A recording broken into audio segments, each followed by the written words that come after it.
محترم پروفیسر ملک زادہ منظور احمد ایک ایسا نام ہے کہ جس کے لیے اگر تعارف کے لیے الفاظ استعمال کیے جائیں تو ان کی ضرورت ہی نہیں، کیونکہ شاید کوئی ہو جو اردو سے تعلق رکھتا ہو اور پروفیسر ملک زادہ منظور احمد کو نہ جانتا ہو.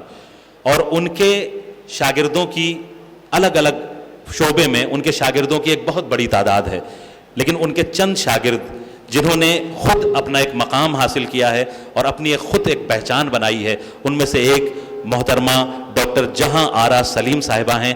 میں ان سے بہت ادب اور احترام کے ساتھ گزارش کر رہا ہوں کہ وہ تشریف لائیں اور انہیں جو مقالہ پیش کرنا ہے اسے یہاں پر پیش فرمائیں. آپ لوگ پرزور استقبال فرمائیں محترمہ جہاں آرا سلیم صاحبہ، کئی کتابوں کی مصنفہ اور اردو دنیا میں ایک بہت محترم نام، ڈاکٹر جہاں آرا سلیم صاحبہ.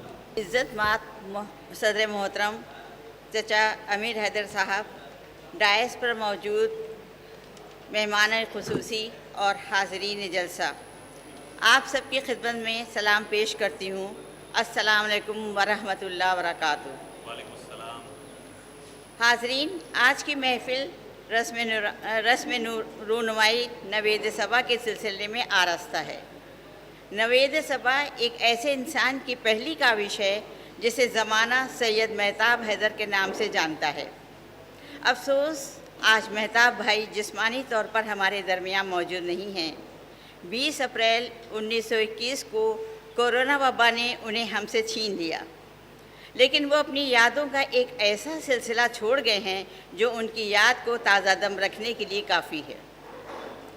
مہتاب بھائی صوفی نہیں تھے، بلکہ صوفیوں اور خانقاہوں میں اٹھنا بیٹھنا زیادہ تھا. صفی پور کی روحانی فضا میں ان کا بچپن گزرا. یہاں کی محفل سما نے ان کا ذہن شاعری کی طرف مائل کیا.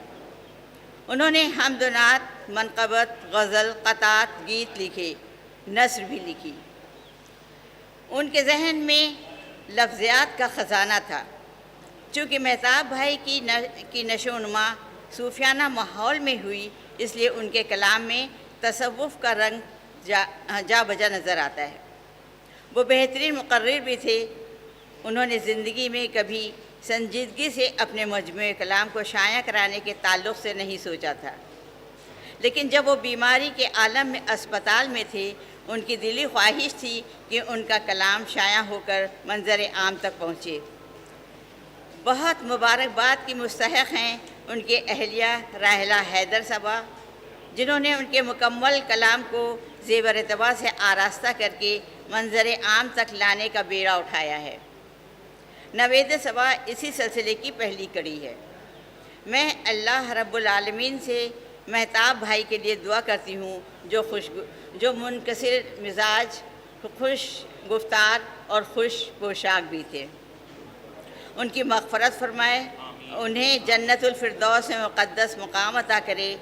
ان کی اہلیہ اور دونوں بیٹوں علی حیدر اور تقی حیدر کو صحت مند زندگی سے نوازے. مہتاب بھائی کے 2 شعر بطور خاص ملاحظہ ہوں.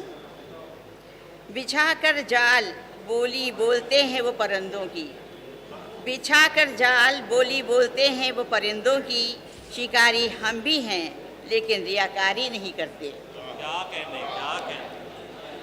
ہمارا جس قدر نقصان اے مہتاب ہو جائے، ہمارا جس قدر نقصان اے مہتاب ہو جائے، مگر ہم لوگ اپنوں کی دل آزاری نہیں کرتے. اسی کے ساتھ اجازت چاہتے ہیں.